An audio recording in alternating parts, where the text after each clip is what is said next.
യിൽ കണ്ട ഒരു കുഞ്ഞൻ കാറാണ് കേട്ടോ. ഒരു കസേരയുടെ അത്ര മാത്രം വലിപ്പമുള്ള 2 പേർക്ക് സഞ്ചരിക്കാവുന്ന ഒരു കുഞ്ഞൻ കാർ.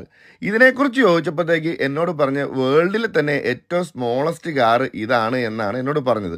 അപ്പം ഇതിനകത്ത് 2 പേർക്ക് പോകാം, ഇതൊരു ഓട്ടോമാറ്റിക് ആണ്, ഇതിൻ്റെ മാനുവൽ വണ്ടി ഉണ്ടെന്ന് പറഞ്ഞു. അപ്പം പിന്നെ ഇത് എന്നാണെന്നറിയാൻ വേണ്ടി ഇതിനെക്കുറിച്ച് ഞാൻ ഡീറ്റെയിൽ ആയിട്ടൊന്ന് ചെക്ക് ചെയ്തു. ഈ കാർ ഉണ്ടാക്കുന്നത് UK ഐൽ ഓഫ് മാനിലാണ്. പീൽ എന്ന് പറയുന്ന ഒരു കമ്പനിയുടെ P50 എന്ന് പറയുന്ന ഒരു മോഡലാണ് ഈ വണ്ടി. 190 സെന്റിമീറ്റർ നീളവും 99 സെന്റിമീറ്റർ വീതിയും 150 കിലോ മാത്രം ഭാരവുമുള്ള ഒരു കുഞ്ഞൻ കാറാണിത്. 1965-66 കാലഘട്ടത്തിലാണ് ആദ്യമായിട്ട് ഈ വണ്ടി ഉണ്ടാക്കിയത്. ഇപ്പൊ 2011 ശേഷം വീണ്ടും ഈ വണ്ടി റീബിൽഡ് ചെയ്യാൻ തുടങ്ങി. അങ്ങനെ 2011 ശേഷം റീബിൽഡ് ചെയ്ത വണ്ടിയാണിത്. ഇതിന്റെ വില ചെക്ക് ചെയ്തപ്പോഴത്തേക്കാണ് ഞെട്ടിച്ചു കളഞ്ഞത്. ഇന്ത്യൻ മണി ഏകദേശം 20,000 രൂപയോളം ഉള്ളൂ ഇതിന്റെ വില എന്ന് പറയുന്നത്. ഇതിന്റെ എഞ്ചിൻ സൈസ് എന്ന് പറഞ്ഞാൽ 49 cc ആണ്. മാക്സിമം സ്പീഡ് എന്ന് പറയുന്നത് 45